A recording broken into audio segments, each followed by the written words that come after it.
As- Assalamu alaikum. Welcome to the program 9:39 a.m. We're going to be talking to an activist writer. He is Lunga Mahlangu. I'd like to know what sort of writing he's done and whom he targets the writing at. We're going to talk about something very interesting this morning, and the question he asks is as follows: Is inequality damaging economic growth in South Africa? Yes, yes, yes, is what I say. But let's hear from the expert himself. A very good morning to you. Welcome to the program. Morning. It's an honor to be here today. Uh, so, um, as you have said, so let me just introduce myself.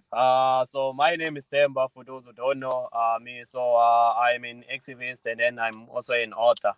So my target has always been my peers, has always been a youth because I'm still young. So it is easy when you are a young author writing to your peers because they kinda relate with you with what you write. So my target is young people who are What have you written thus far? Have you written a couple of books? yes, I've written three books, but I've only published one, which is I believe a letter to the youth. Wow. And Wow. then this year we are publishing again. Wonderful. Please talk to us when your book is ready to be published. We'll talk about it on air here.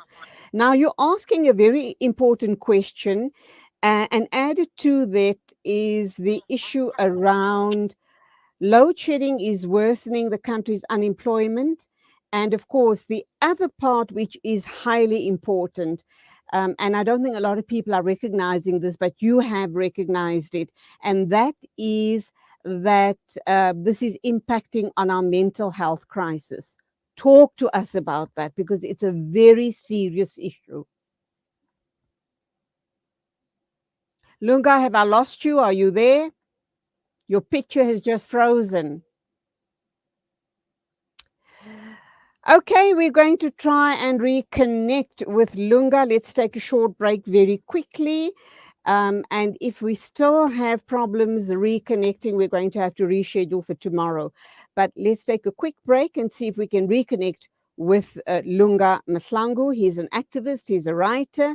And the all important question he is asking and a statement that he makes is as follows: load shedding is worsening the country's unemployment and mental health crisis. So let's try and unpack that because that indeed is a very, very worrying trend.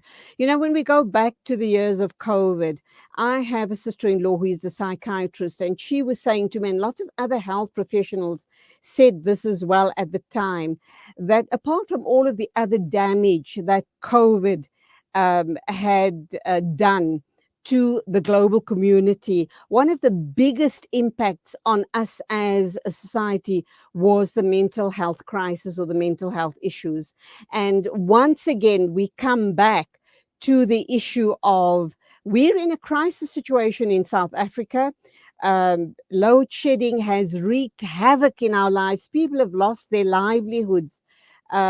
People have lost lives during this crisis. And what and how do we look at the issue around the mental health crisis under load shedding? Lunga, I believe you're back with us. Welcome to the program. Lunga, are you there?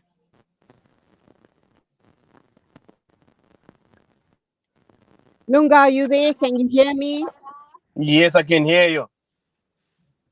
Okay. Can you hear me? Unfortunately, right. I can hear you now. I hope that we don't lose you. Talk to us about your statement, a very important statement, the issue around mental health crisis. And of course, this comes on the back of the high rates of unemployment.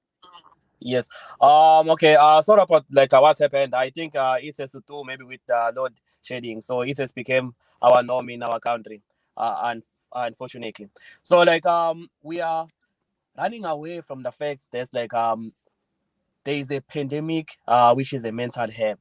There was too much focus on COVID. There's been too much focus on other diseases, but we are not paying enough tension to the mental health. Mental health, I think for now, I think currently mental health is a pandemic, and it should be declared as a pandemic, because most of the young people, not only young people, but everyone is suffering from mental health. When you see what is happening around our country, around our nation, in our nation, someone who is deprived his or her rights to participate in the economy, someone who is deprived his or her rights to Lunga, let's do this, please. Let's participate reschedule for tomorrow. You're breaking up and you're breaking up. I can't hear you. Can we please reschedule for tomorrow? Lunga, my apologies. We're going to blame this issue on the Lords of Darkness, and you know who I'm referring to. That's none other than Eskom. We will talk with Lunga tomorrow, and in the meanwhile, we're going to go for an ad break and then try and hook up with author, poet, master coach, and transformative coach Khalid Jassat. We're going to be talking about International Mentoring Day.